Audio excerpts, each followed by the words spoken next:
Hello, and welcome to 10-minute-ish stock pitch. Today we're going to be going over Pentair plc. Ticker symbol is PNR. You see this here. We have a really fun topic. We're going to be talking about water solutions. It says they're international here. I think if I remember correctly, 65% of their business is the United States. So a lot of this, a lot of it is US, even though they list all these things. And from PLC, you can see that they're headquartered in the UK. I didn't touch on this on some of the most ones, but share turnover is 262%. So normally, when I first looked at this company, this is something I may pass on, right? PE of 20, price of sales almost 4. There, when you go EV to sales, right? EV to free cash flow 23. Nothing too exciting here.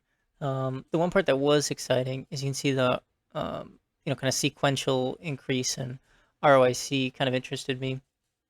But one of the reasons that when I screen for companies, I look at the conference call transcripts and I look for, certain verbiage in there and stuff. You get somebody that's a lot closer to the company where there's a lot more near term things moving. And it gives you a good idea on some of those types of things. So just to show you here on the stock price, obviously I would have liked to known about this when it was at like $40. But you can kind of see, if you're really following these stories and you look back at these transcripts and stuff, they've been talking about how they wanted to kind of reorganize the company, push for more efficiencies, that kind of thing, and when you can really pick up on a story, and start buying into some of that stuff, you can get some pretty cool returns. It's almost 100% in a year there. So I have a soft spot for turnaround, so you'll probably see that bias as I go along with companies. So I'm probably more interested in this one than some other things. But just to give you a little bit of a heads up, I said water solutions. Uh, you can see the big paragraph here. There's a lot of stuff that they do. They talk about commercial ice machines, filtration products. We got water supply, water disposal, solids handling, fluid transfer, advanced membrane filtration, separation systems, membrane bioreactors, valves, sprays, nozzles, filtration systems, gas recovery solutions. Right, they work with engineering firms, light industrial, heavy industrial, agricultural, residential, commercial, municipal. So there's just a lot of things that this company does. So getting an actual handle on that is a little bit difficult. The management team does provide guidance. Some people will like guidance, some people don't. But sorry, there's a cat. Management team does provide guidance on this company, and they, from what I can tell from looking, just really quickly, their guidance seems to be relatively accurate. I didn't, look back 2 or 3 years or anything, but from what I could see recently, it seemed pretty accurate. And so they're guiding to like, $4.25 year end earnings per share. And so you can see, while the P is a little bit expensive right now, revenue growth is low. A lot of other stuff does depend on higher interest rates. So if they're really pushing through, these changes, positive changes in gross margin, positive changes in operating margin, positive changes in earnings per share margin and earnings per share growth, that kind of thing. You can see how with a little bit of revenue growth, this could be a very interesting story. Come a year or two, and it already is somewhat interesting. Based on what they're expecting. They What do they call it? I usually call it operating income. They have another word for it. Return on sales, I think is what they call operating profit. But here, if I pull up the quarterly, you can see a little bit better. Kind of some of the changes here, just even in gross profit. They're low 300s. Now they're pushing, 400s, mid 400s. Same thing with earnings per share. You're looking at 70 cents not too long ago, and now they're pushing up to almost $1 per quarter there. So, I I like seeing kind of these turnaround situations where, management's like, we can pull some levers, get some things better.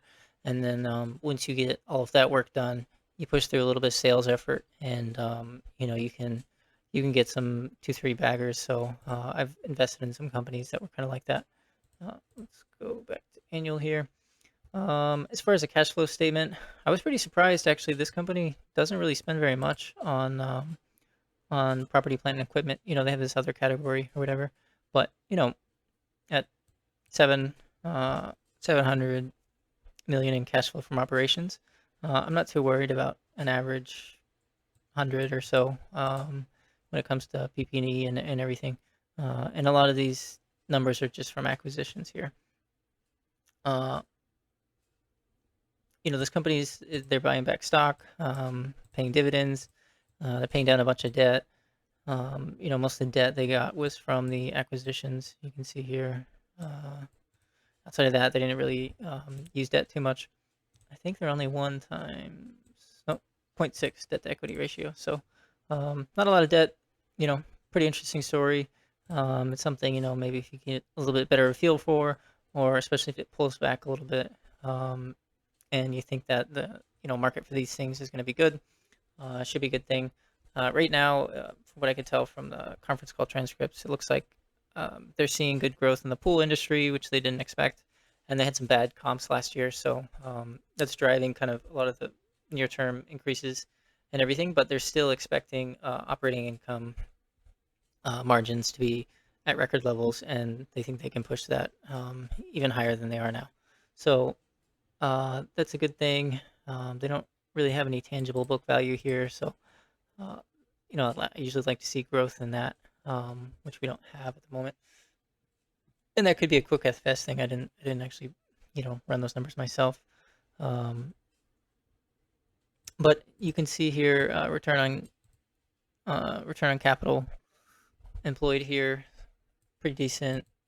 ROIC, you know, mids mid teens but growing, right?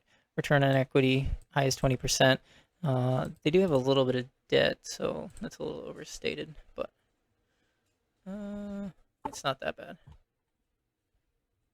Yeah, 3 million. 3 million versus 15 million EV. So yeah, it's not too crazy, but you know, definitely of the interesting category. You can see here. I think it's interesting.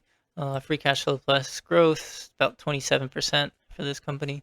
So definitely a lot they can do there. You saw in a year, it's up like 100% or whatever. So as they pull those levers, if they can get any revenue growth through this, this could look super interesting. Um, I I kind of touched on all the general things here and made it big. They have three main segments, right? So they have water pumps or the movement of water. Think like irrigation for agricultural land and things like that. They sell the nozzles and the vessels that move them, and the pumps that pump the water. They also do kind of like separating substances from water or gas or industrial uses where you need to separate certain liquid items, and so they have like filtrations and systems for that. They have household water filtration systems, and then they also their other big segment is pool as well. So they're one of the larger makers of kind of nicer in-ground pool systems and everything. They had a few pictures and stuff. It seems more that they're in the premium market, but as early as 1820, they were making pumps or water moving vessels and devices and things. So company's been around for a while, and it seems like the management's given it a refresh to really push through higher margins and everything. So if the economy picks back up, it looks like this could be a really cool story. So definitely something really to interested to keep an eye on. I give the business rating a 7. This is definitely something that's very hard. I mean, business and moat, you have to take with a huge grain of salt. This company does take a good deal of research to figure out, to get a good handle on what's going on here. Because there's so many different industries that they sell into, and then there's three different big categories that seem kind of independent of each other. So it was really tough to get a handle on that. But It seems like they're well positioned. A pretty good they have a pretty good brand name, and I mean, for not that it's not like a commodity or anything, but for possible industrial products, a gross margin of 37% is pretty decent for a company that's this big, right? They're 15 billion market cap, so um, I don't think that's terrible, but it's also not amazing either. So Um, yeah, and the volatility here on gross margins, usually use that as kind of a gauge on whether or not it's good business. The only time they've really moved substantially has just been recently, and that's been on the upwards direction, because they're really trying to, you know, um, push through some corporate structure to help kind of, get some better margin out of that and focus their resources better. So that's always a good thing to see. Moat, I gave a 6 here. Again, I don't have a lot of confidence in this because it's such a large industry. So I was tempted to put no moat, but learning about their pool business a little bit, you could see how they are a pretty good leader in that. They work with a bunch of partners and things, and they seem to have pretty strong, long-lasting relationships. So I chalked that up to a 6, but um, you know, if you got to know this company better, you'd probably have a lot better score on that. I mean, I'm hardly certain on that moat rating, so take that with a grain of salt. Cheap.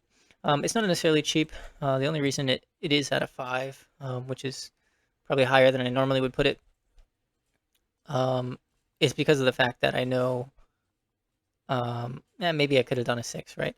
But I know that, uh, with the margin increases and the efforts that they're putting through, you can read on the transcripts, but they're talking about taking like $100 million off of I believe they're talking about SG&A, off the company next quarter, and like they're just kind of right sizing the company and making sure they're running lean and efficient, and so they have a lot of things like that. So technically it could be a little bit cheaper than a 5, but as I said, any kind of revenue growth through their higher margin structure could look pretty nice, pretty quick for them. Management, I gave them a 9. As I said earlier, I have a big soft spot for turnarounds and management that realize, okay, we can do better. We can find more efficient ways to do this. You kind of correct the structure and make sure you're pushing through higher margin things, cross selling and using your resources to the best of your abilities, and then you push through a little bit of sales effort at the end. And I've had some companies that have really ripped off pretty well in that regard. I don't think it showed up too much here. I didn't see as far as capital allocation. Yeah, they are buying back shares. It doesn't look like net it's too much here, but uh, it seemed like they're buying back a sizable amount that I could read from the latest conference call transcripts. They do pay a dividend. They're paying down debt. As I said, they don't necessarily have tangible book value, so maybe nine's a little generous, just based off capital allocation things here. But you can, yeah, maybe I'll put that as an 8. Nine's a little too high. But these are live things, I can change these. So 65%, is roughly, as I said, anything over 50 is probably investable, just because of, the balancing nature of some of these things. If it's a good business, has a great moat and great management, there's no way it's ever going to be cheap, right? Or it shouldn't be, at least. Um, so you know, take that with a grain of salt. Anything over 50 is investable. Um, so yeah, that's why I give it an interesting rating. Could possibly be something very interesting if you could, do your due diligence, maybe work with some industry experts and things, and figure out, if some of their main lines can get some revenue push through. This could turn into a very interesting. If not, and they just increase margins and sales growth is stagnant. It may just be interesting, but definitely some setups here for some well over market beating returns, if you have the propensity to figure out all these different business lines. So take that with a grain of salt. Hope you enjoyed this one. Thank you.